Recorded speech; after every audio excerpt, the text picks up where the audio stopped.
Hello बच्चों, कैसे हैं आप लोग। उम्मीद करते हैं आप सभी अच्छे होंगे और घर पे पढ़ाई कर रहे होंगे। आज हम यहाँ पे देखेंगे क्लास 7। जो आपका सब्जेक्ट है वो आपको पता है, गणित। और उसमें हम क्या देखेंगे, अध्याय 3। और उसमें भी हम क्या देखेंगे, आंकड़ों का प्रबंध। अब देखिए, अभी तक हमने 2.5 तक की सारी चीजें पढ़ी। उसमें हम क्या पढ़ रहे थे, भिन्न और दशमलव। वहां तक की सारी चीज आपको अच्छे से समझ में आई होंगी। इसमें हम क्या करेंगे, आंकड़े। इसमें अब आप ये बताइए कि आंकड़े होते क्या हैं। अगर मैं आपको बोलूं कि आंकड़े क्या होते हैं और आंकड़े का हमें प्रबंध क्या करना है, तो देखिए आपके घर में क्या है, आपका एक घर है, ठीक है, आपकी मम्मी है।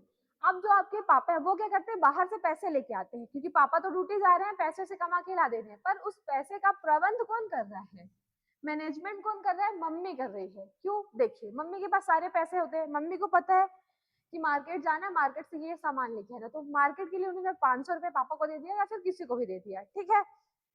सब्जी कितनी आएगी, राशन कितना आएगा, ये पूरे एक मंथ का क्या करती वो, एक मंथ का वो बजट बना लेती है कि इतने पैसे में, मतलब अगर 5,000 भी पापा दिए हैं मम्मी को कि ये 5,000 में आपको मंथ का क्या करना है, पूरे वीक में जितने भी राशन आते हैं या फिर सब्जी वब्जी आती है वो सारी चीज करानी है। तो यहाँ पे देखिए, जो आपके पास पैसे थे वो क्या हो गया, आपके आंकड़े हो गए कि हमारे पास 5,000 रुपए हैं, ठीक है।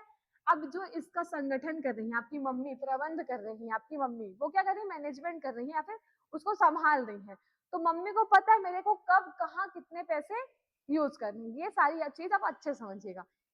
अब आप 7th क्लास के धीरे धीरे बताती हूँ और पूरे डिटेल में बताती हूँ, ठीक है। ये तो हो गया कि हम पढ़ने क्या वाले, हम पढ़ेंगे आंकड़े और उसमें जो भी मैनेजमेंट होते हैं, मतलब पैसे को ले लो या फिर जनसंख्या को ले लो, स्कूल में जो भी बच्चे उनका ले लीजिए, या फिर आपके पास कितने फोन है, ये सारी चीज इसमें एक एक करके समझते हैं, ठीक है।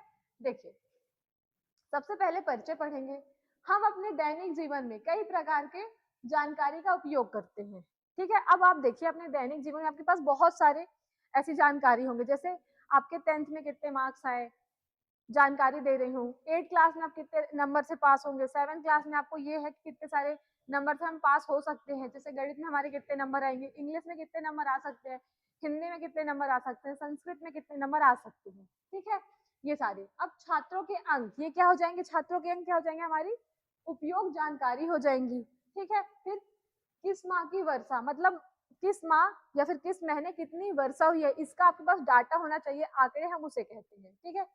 खेल में बनाया गया रन, ये भी आपका क्या होगा, डाटा होगा, ठीक है, आंकड़े होंगे ये सारी। और ये देखिए, परिवार में सदस्य की आयु, आप यहाँ पे परिवार में सदस्य की आयु मान लीजिए, या फिर यहाँ पे परिवार में ही सदस्य की कितने सदस्य हैं उनकी आय कर लीजिए, प्रति व्यक्ति आय कर लीजिए कि परिवार में एक व्यक्ति कितना कमाता है। ये सारी चीजें हमारी क्या हो जाएंगी, आंकड़े हो जाएंगे। ये परिचय। अब देखिए आंकड़े का जो हम प्रबंध कैसे कर रहे हैं, सबसे पहले आंकड़े को इकट्ठा कर रहे हैं, ठीक है, इकट्ठा करना, उसके बाद क्या करते हैं, उसे व्यवस्थित करते हैं, मतलब क्रमबद्ध में करते हैं। जैसे अगर मैं बोलूं मेरे पास अभी 10 के कुछ पैसे हैं, 10 के नोट है, 20 के नोट है, 50 के नोट है, 100 के नोट है और 500 के नोट है, तो मैं क्या करूंगी, सबसे पहले 500 को इकट्ठा करूंगी, 500 कितने नोट है, फिर 100 के, फिर 50 के, फिर 20 के, फिर 10 के, फिर 50 के, मतलब एक लाइन से करूंगी ना कि पहले छोटी संख्या या तो आरोही क्रम में इसको सेट कर लूंगी कि पहले 10, 20, 30, 40, 50 ऐसे है, या फिर बढ़ते क्रम में कर लूंगी कि 100 है, छोटा है। आरोही और अवरोही क्रम में आपको इस चैप्टर में जो भी आपके पास डाटा होगा उसमें उस लाइन में इकट्ठा करना पड़ेगा, ठीक है। यहाँ तक की सारी चीजें। फिर हम क्या करेंगे, उसका अध्ययन करेंगे। उसके बाद क्या करेंगे, उसको अध्ययन को चेक करेंगे कि इसका निष्कर्ष क्या निकल रहा है, ठीक है। अब देखिए, हम यहाँ पढ़ेंगे कि आंकड़े, आप समझ गए कि आंकड़े क्या होता है। छात्रों की संख्या ले लीजिए, आप आय ले लीजिए, वर्षा ले लीजिए, आप खेल रहे तो आपने कितना रन बनाया, ये क्या हो गया, आपके आंकड़े हो गए। अब हम इसमें देखेंगे कि आंकड़े का संग्रह, मतलब जो भी हम आंकड़े लाते हैं उसको हम किस तरीके से यूज करते हैं। अब आंकड़े के संग्रह में 2 प्रकार के आंकड़े होते हैं, कौन कौन से, सबसे पहले आपके प्राथमिक आंकड़े हो जाएंगे और दूसरा आपको हो जाएगा द्वितीयक आंकड़े। प्राथमिक आंकड़े क्या होते हैं, जो देखिए प्राथमिक आंकड़े वो होते हैं जिन्हें आप स्वयं प्राप्त करते हैं, ठीक है। प्राथमिक आंकड़े जिन्हें आप स्वयं प्राप्त करते हैं या फिर एकत्रित करते हैं। जैसे एग्जांपल यहाँ पे कक्षों में छात्रों की ऊंचाई नापना, ठीक है, बच्चों से उनकी पसंद के खेल पूछना। तो देखिए, जो भी टीचर है क्लास में पढ़ा रहा, आपको सब बच्चों को बुला रहा है और हाइट काउंट कर रहा है सबकी, तो सबके अलग अलग हाइट होंगे, ये सारी चीज आपको पता है। और सबके जो या फिर हम यहाँ पे पूछ ले कि बच्चों में कौन कौन से बच्चे गाना गाते हैं, किसी का गाना फेवरेट कौन सा है, किसी का डांस फेवरेट होगा, ठीक है। ये सारी चीज एक्टिविटी हम प्राप्त कर रहे हैं। टीचर एक जा रहा है, क्लास टीचर, प्रिंसिपल तो नहीं आएगा कि सारे बच्चों की हाइट नापेगा, ठीक है, उन्होंने स्टाफ रखा है। अब जो भी आपकी क्लास टीचर है वो ये सारी चीज करेंगे। तो यहाँ पे क्लास टीचर क्या कर रहा है, रिपोर्ट एक बना रहा है, फिर उसको क्या करेगा, प्रिंसिपल को दे देगा, ठीक है, प्रिंसिपल को दे देगा ये सारी रिपोर्ट। ये हो गए हमारे प्राथमिक आंकड़े। मान लीजिए ये आपकी कौन है, ये प्रिंसिपल है। अब प्रिंसिपल क्या कर रही है, उस आंकड़े की जनसंख्या कर दे रही है। जैसे प्रिंसिपल को हमने रिपोर्ट दिया, ये बच्चों की क्या है, हाइट है, या फिर बच्चों की मन पसंदीदा गेम है, या फिर गाने का है।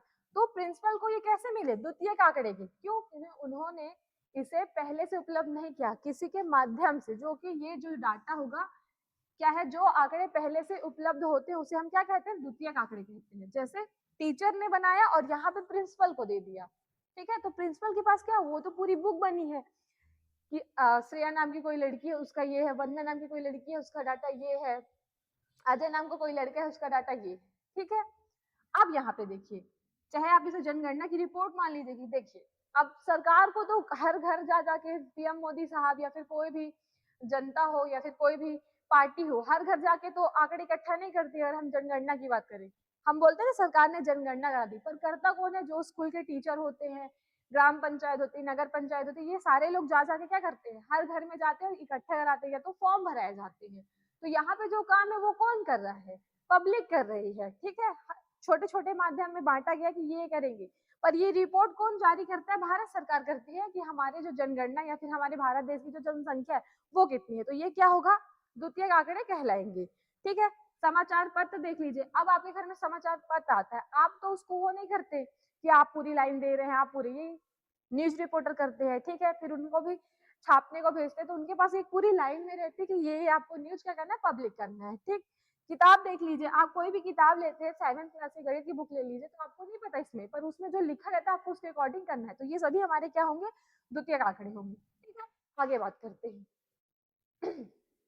अब देखिए, अब हमारे पास क्या हो गए, डाटा आ गए, कलेक्ट, डाटा तो आ गए और कलेक्ट भी हो गए। अब हमको इसमें क्या करना है, डाटा का, सॉरी, आंकड़े का संगठन करना है, ठीक है। अब देखिए, एक होते हमारे कच्चे आंकड़े और एक होते हमारे क्रमबद्ध आंकड़े। अब कच्चे आंकड़े हम किसे कहेंगे, जो भी, जैसे आप क्या कर रहे हैं, आपकी क्लास में टेस्ट हुआ, ठीक है, टेस्ट हुआ, अब टेस्ट में क्या हुआ, सभी बच्चों ने अलग अलग नंबर पाए हैं, कोई 10 12, कोई 20 12, कोई 35, कोई 40, कोई 70, कोई 50, कोई 65, कोई 26, कोई फेल हो जा रहा। तो ये क्या है हमारे पास, ये टेस्ट की जानकारी, हमारे पास आंकड़े हैं, पर अभी ये क्या है, लाइन से नहीं है, क्यों, क्योंकि ये कच्चे आंकड़े हैं। मान लीजिए कोई, अब ऐसा तो नहीं है कि हर बच्चे जैसे बैठ रहे हैं क्लास में तो कोई 10 12 कोई 20 ऐसे आंकड़े क्या हमारे बढ़ते जा रहे हैं, ऐसा तो होगा नहीं। कोई 10 12, कोई 9 पा जाएगा, फिर कोई 25 पा जाएगा, फिर कोई 60 पा जाएगा, फिर कोई 15 पा जाएगा, इस टाइप से आपके पास क्या है, डाटा इकट्ठे थे, ठीक है। अब ये हो गया हमारा पहला क्रम, बिना क्रम में है, ठीक है, ये हमारा पहला क्रम हो जाएगा। इसको हम क्या बोलते हैं, कच्चे आंकड़े बोलते हैं, रॉ डाटा बोलते हैं, क्यों, क्योंकि अभी हम इस डाटे को क्या कर सकते हैं, अब व्यवस्थित करेंगे। दूसरा क्रम क्या हो जाएगा कि हम इस डाटा में जैसे देखेंगे कि 20 टेस्ट में 20 नंबर पाने कितने बच्चे हैं, टेस्ट में 30 नंबर पाने वाले कितने बच्चे हैं, ये देखिए इस तरीके से आपको ये क्या करना है, आरोही क्रम में सेट करना पड़ेगा, ठीक है। जैसे 20 पाए, 25 30 35 और 45, ये क्या है, एक क्रम में लिखा गया है। इसी में बात कर लेता, इसे हम क्या करेंगे, सारणी के रूप में दर्शाएंगे, ठीक है, या फिर टेबल बना के। तो अगर यहाँ पे, अगर मैं कोई टेस्ट में 20 नंबर पा रहा और यहाँ पे मैं लिख दी कि टेस्ट में 20 नंबर पाने वाले 2 व्यक्ति हैं, या फिर टेस्ट में 20 नंबर पाने वाले 3 व्यक्ति हैं, तो ये ऐसे करके हम सारे डाटे को दर्शाएंगे किसमें, सारणी में, ठीक है। और ये हमारा क्या कहलाता है, जैसे हम बता रहे 20 नंबर पाने वाला 1 व्यक्ति है, 25 नंबर पाने वाला 2 व्यक्ति है, तो हम इसे क्या कहेंगे, बारंबारता। बारंबारता क्या होता है, जो चीज कितने बार आ रही है, या फिर कितने व्यक्ति हैं जो सेम एज के हैं, कितने व्यक्ति हैं जो सेम हाइट के हैं, कितने व्यक्ति हैं जो टेस्ट में सेम सेम नंबर पा रहे हैं, ठीक है। यहाँ तक ये चीजें समझ में आई, आगे देखते हैं। अब देखिए, अब हमको इसमें देखना है अंक गणित मद। अब सबसे पहले आपको इसमें क्या करना पड़ेगा, सूत्र याद करना पड़ेगा, क्योंकि ये जो चैप्टर है हमारा 3.3 इसमें कुछ फॉर्मूले हैं, उसके बेस में ही आप क्या कर पाएंगे, क्वेश्चन को सॉल्व कर पाएंगे। ठीक है, इसका जो फॉर्मूला क्या है, सभी आंकड़ों का योग, मतलब आपको सभी आंकड़ों को प्लस करना है और किससे भाग करना है, आंकड़ों की संख्या से। देखिए जैसे आंकड़ों का यहाँ पे एक उदाहरण ले लीजिए, 10, 20, 30 दिया है, अब सभी आंकड़ों का योग करना है तो इसको प्लस कर दिए तो कितना आया, 60 आया। अब यहाँ पे किससे भाग करना है, सभी आंकड़ों की संख्या से। तो आंकड़े क्या हमारे ये है और कितनी बार है, 1, 2, 3, तो 3 से हम भाग कर दे रहे हैं, आंसर क्या आ रहा है हमारा, 20 आ रहा। आपको ये फॉर्मूला याद करना पड़ेगा। ठीक है, आगे चलते हैं। अब जो हमारा सबसे मेन है, ठीक है, मध्य, माध्यिका, परिषद, बहुलक, बारंबारता, इस चैप्टर में आपको यही सारी चीज पढ़नी पड़ेगी। तो माध्यिका देख लेते हैं, माध्यिका क्या है। अब देखिए माध्यिका भी हमारी दो प्रकार की है। सबसे पहले क्या हो जाएगा, जो विषम संख्या होंगी और जो सम संख्या होंगी, ठीक है, इवन और ऑड होंगी। अब देखिए आंकड़ों को क्रम में रखना और बीच वाले जो मान आते हैं उसे हम क्या कहेंगे, जो हमारे बीच में मान आएंगे वो हमारा माध्यिका कहलाएगा। पर इसमें भी दो चीज होगा, अगर आपके पास ऑड नंबर है, मतलब 1 है, विषम संख्या है, 3 है, 5 है, 7 है, तो देखिए 1, 2, 3, 4, 5, यहाँ पे 5 है तो हमारा माध्यिका क्या कहलाएगा, जो बीच में होगा। तो बीच में क्या है हमारे यहाँ 30 है, तो ये हमारी माध्यिका कहलाएगी। पर यहाँ पे सम संख्या है, ठीक है, यहाँ पे क्या है, सम संख्या। सम संख्या किसे कहते हैं, 2, 4, 6, 8, 10 ऐसे करते करते आप बढ़ते चलिएगा, जो भी आपका सम संख्या है। अब सम संख्या है 1, 2, 3, 4, यहाँ पे 4 आ रहा है, मतलब ये क्या है, हमारी सम संख्या है। तो इसमें आप क्या करेंगे, बीच के दोनों को लेंगे। क्यों, क्योंकि हम यहाँ पे डिसाइड नहीं कर सकते ना कि हम 30 ले के 20 ले, तो दोनों को लेंगे और दोनों को प्लस कर देंगे। प्लस करेंगे कितना आएगा, 50 आएगा। ठीक है, 50 को अब क्या करेंगे, 2 से भाग दे देंगे। क्यों, क्योंकि हमने यहाँ पे दो संख्या ली है और यही फॉर्मूला है, 2 से भाग दे देंगे तो कितना आएगा, 25। ये हमारा हो जाएगा माध्यिका। ऑड में आपको डायरेक्ट आंसर आ जाएगा, जो भी संख्या बीच में है। इवन में आपको क्या करना पड़ेगा, दो संख्या बीच में आ रही उसको प्लस करना पड़ेगा और 2 से भाग दे देंगे तो आपका आंसर आ जाएगा। इसी में हम बहुलक देख लेते हैं। बहुलक क्या होता है हमारा, जो संख्या बार बार आई, ठीक है, जो संख्या बार बार रिपीट नहीं होगी उसे हम बहुलक नहीं कहेंगे, ये याद रखिएगा। अब देखिए दंड आलेख देख लेते हैं। अब दंड आलेख क्या होता है, देखिए इस टाइप को आपको क्वेश्चन देखने को मिलेंगे। ये आपकी 36 रेखा होती है और ये आपकी ऊर्ध्वाधर रेखा होती है। इसमें क्या है, दंड ऐसे बने रहेंगे और आपको मापने को दे देगा कि किस वर्ष से, यहाँ पे सन दे देगा 2025, 2023 भी दे देगा, 2012 दे देगा कि इस वर्ष ये गेहूं हो जाएगा, गेहूं की उत्पादन इतनी हुई थी। मान लीजिए कोई तुलना करना है तो गेहूं दे देंगे, किस किस वर्ष में गेहूं की जो उत्पादन है वो कितना हो रहा है, और हमको निकालने को बोल देगा जो भी 40 से 50 वर्ष में कौन सबसे ज्यादा उत्पादन किया। तो यहाँ पे सबसे ज्यादा कौन किस वर्ष में आएगा, 2016 ले लीजिए इसको। 2016 में हमने क्या किया, गेहूं का जो उत्पादन है सबसे ज्यादा अधिक हुआ था। ठीक है, इसी में हम बात करते हैं दोहरा दंड आलेख के बारे में। अब दोहरा दंड में क्या हो जाएगा, देखो सभी बच्चे ये हिंदी, मतलब गर्ल्स हो जाएंगी, बॉयज हो जाएंगी और हिंदी का टेस्ट हो जाएगा। ऐसे ही गणित का हो जाएगा और कोई गर्ल्स होगा कोई बॉयज होगा, और ऐसे ही विज्ञान का। ये दिखा कि जो लड़के हैं वो क्या है, ब्लू कलर वाले में पूरे लड़के हैं और इसमें क्या हो जाएगी, हमारी गर्ल्स हो जाएंगी। ठीक है, अब उनके दोहरा दंड है तो हमको बताएगा कि गर्ल्स में, जैसे देखो यहाँ दिया है पहले में हिंदी में क्या है, जो हमारे बॉयज है उन कम है और लड़कियां ज्यादा है। ठीक है, फिर इसमें गणित में भी बॉयज ज्यादा है और लड़कियां भी थोड़ा और ज्यादा है। विज्ञान में भी मतलब लड़के क्या है यहाँ पे कमजोर ही दिख रहे हैं कि उन्होंने क्या किया, यहाँ पे देखिए ये 70 में और ये 80 के आसपास में, तो मतलब जो लड़कियां है वो पढ़ने में अच्छा है। ये सारी चीज आपको यहाँ पे मापनी पड़ेगी। ठीक है, ये सारी चीज आज यहाँ पे खत्म हो जाएंगी। अब हम इसमें हमारा चैप्टर जो है यहाँ से स्टार्ट हो जाएगा, आंकड़ों का प्रबंध प्रश्नावली 3.1। ठीक है, अब प्रश्नावली 3.1 की जो भी थ्योरी होती है मैंने आपको वो बता दिया। यहाँ पे हम कुछ क्वेश्चन है आज सॉल्व कर लेते हैं। ठीक है, देखिए सबसे पहले हम इसमें देख लेते हैं परिचय।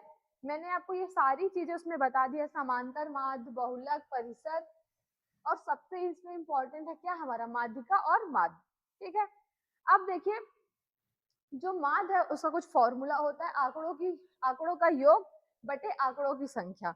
वही जो मैंने आपको बताया है, सभी आंकड़ों को प्लस करना है और जितनी उसमें संख्या है 5 हो 6 हो उनसे आप उनको भाग दे दीजिएगा। ठीक है, फिर परिसर का भी जो हमारा 3.1 है उसमें सबसे ज्यादा इंपॉर्टेंट क्या है, हमारा परिसर। ठीक है, परिसर क्या होता है, सबसे बड़ा आंकड़ा आपको लेना है और माइनस करना है सबसे छोटे आंकड़े से, ठीक है। अगर मैं आपको बोल दूं कि आपके पास सबसे बड़ा 25 है तो और उसमें से सबसे छोटा क्या हुआ, मान लीजिए सबसे छोटा 19 है, माइनस करेंगे कितना आएगा, 4 आएगा या 3 आएगा, वो आपका क्या हो जाएगा, परिसर हो जाएगा, उसका आंसर क्या हो जाएगा, 3 हो जाएगा, ठीक है। ये रहा हमारा एग्जाम्पल। अब हम क्वेश्चन देखते हैं। पहला क्वेश्चन आपकी बुक में है, अपनी कक्षा के किन्हीं 10 विद्यार्थियों की ऊंचाई का परिसर ज्ञात कीजिए। देखिए जो हमारा 3.3 है उसमें सबसे ज्यादा इंपॉर्टेंट क्या है, परिसर। अब अपनी कक्षा को दे दिया, हमको यहाँ पे कोई डाटा नहीं दिया, अपने मन से आप फ्रेंड ले लीजिए, दोस्त ले लीजिए, और किन्हीं 10 क्या को क्या करना है, ऊंचाइयों को ज्ञात करना है और उसका परिसर निकालना है। तो हम यहाँ पे सबसे पहले तो नंबर लिख लेते हैं, 1 2 3 4 5 6 7 8 9 और 10, ठीक है। अब यहाँ पे उनके नाम भी लिखना है, तो नाम आप ABCD ले लीजिए या फिर जो भी आपके अच्छे अच्छे दोस्त हैं उनका नाम लिख लीजिए। तो मैं यहाँ पे ABCD ले रही हूँ, ठीक है।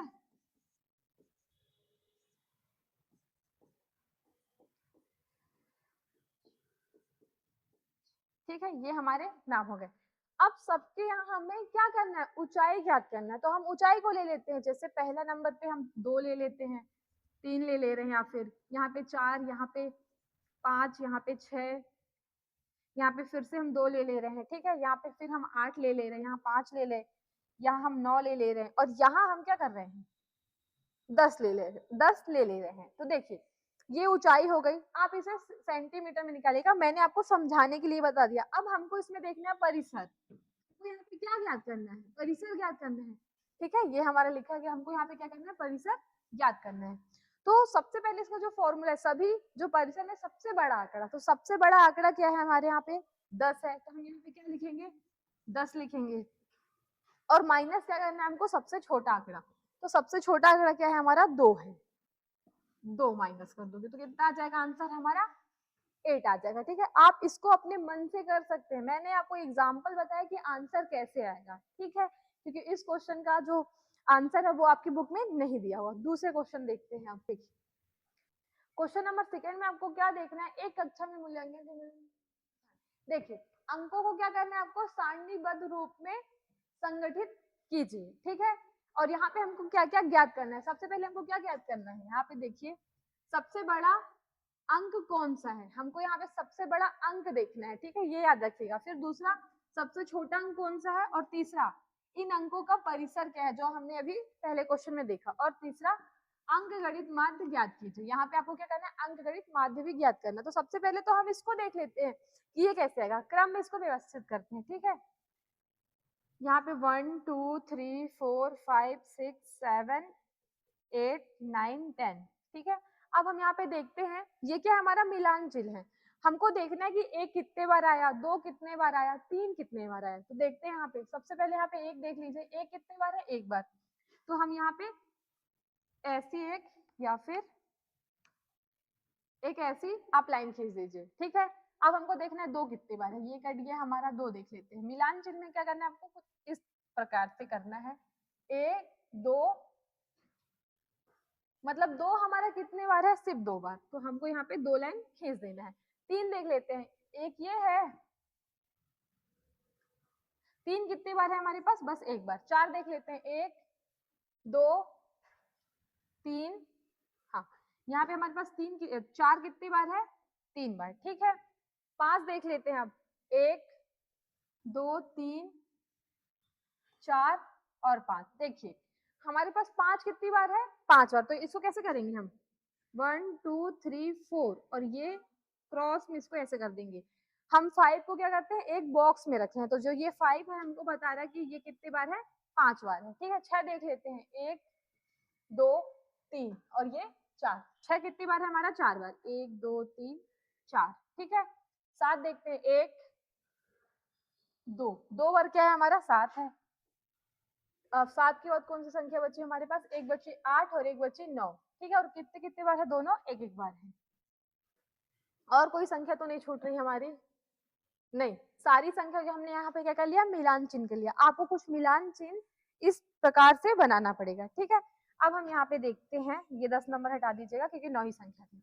अब यहाँ पे क्या देखना है हमको, बारंबारता देखना है, मतलब हमको देखना है कि 1 कितने बार आया, 2 कितने बार आया, 3 कितने बार आया और 4 कितने बार आया। तो यहाँ पे लिखा है 1 कितने बार आया हमारा, 1 बार, 2 हमारा 2 बार आया, 3 1 बार, 4 कितने बार है हमारा 3 बार, 5 कितने बार है हमारा 5 ही बार है, और 6 कितने बार है हमारा 4, 7 कितने टाइम आया हमारा 2 टाइम, और हमारा जो 8 है कितने टाइम 1, और ये 1।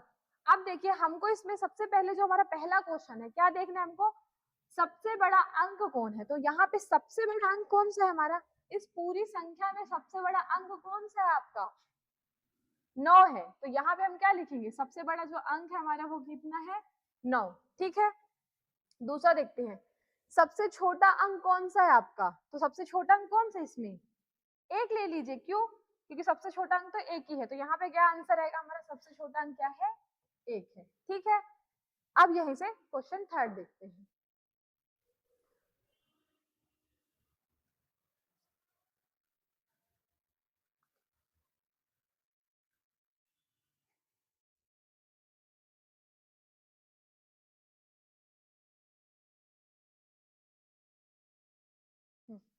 देखिए ये हो गया, सबसे छोटा अंक कौन सा हमारा एक है, और सबसे बड़ा अंक कौन सा हमारा 9 है।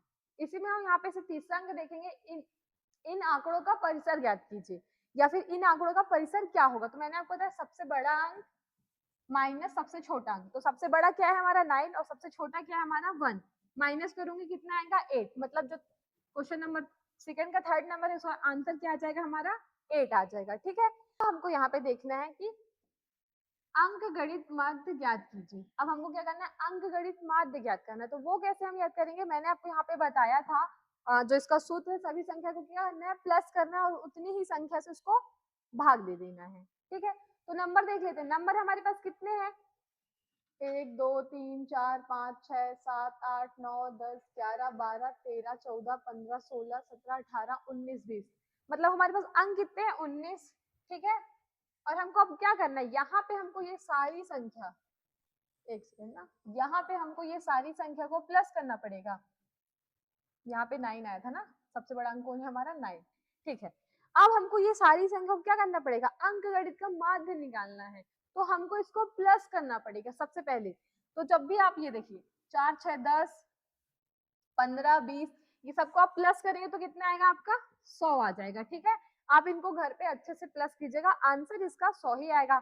अब 100 तो आ गया, ये हम योग कर दिए, अब इसको योग को क्या करना है, उतनी ही संख्या से काट देना है। तो यहाँ पे हम जब काउंट कर रहे हैं तो 1 2 3 4 5 6 7 8 10 11 12 13 14 15 16 17 18 19 20 20 आ रहा, तो हमारा क्या आ रहा है 20 आ रहा। अब इसको भाग कर दीजिए। ठीक है, अब इसको भाग करेंगे तो इस 0 से 0 काट देंगे, 2 से 10 कितने टाइम में चला जाएगा 5 बार में। तो जो हमारा इसका क्वेश्चन नंबर 4 का आंसर क्या आ रहा है 5 आ रहा। आपको इसी तरीके से सारे क्वेश्चन को सॉल्व करना है जब भी अंक गणित का माध्य निकालने को कहेगा। ठीक है, आगे सारी चीज हमने क्या की है, एक एक करके देख ली है। अब जो इसके आगे क्वेश्चन है, मतलब 3.1 की आगे क्वेश्चन वो आगे वीडियो में देखेंगे। यहाँ तक की वीडियो आपको पसंद आई तो वीडियो को ज्यादा से ज्यादा लाइक कीजिएगा, शेयर कीजिएगा। खुश रहिए।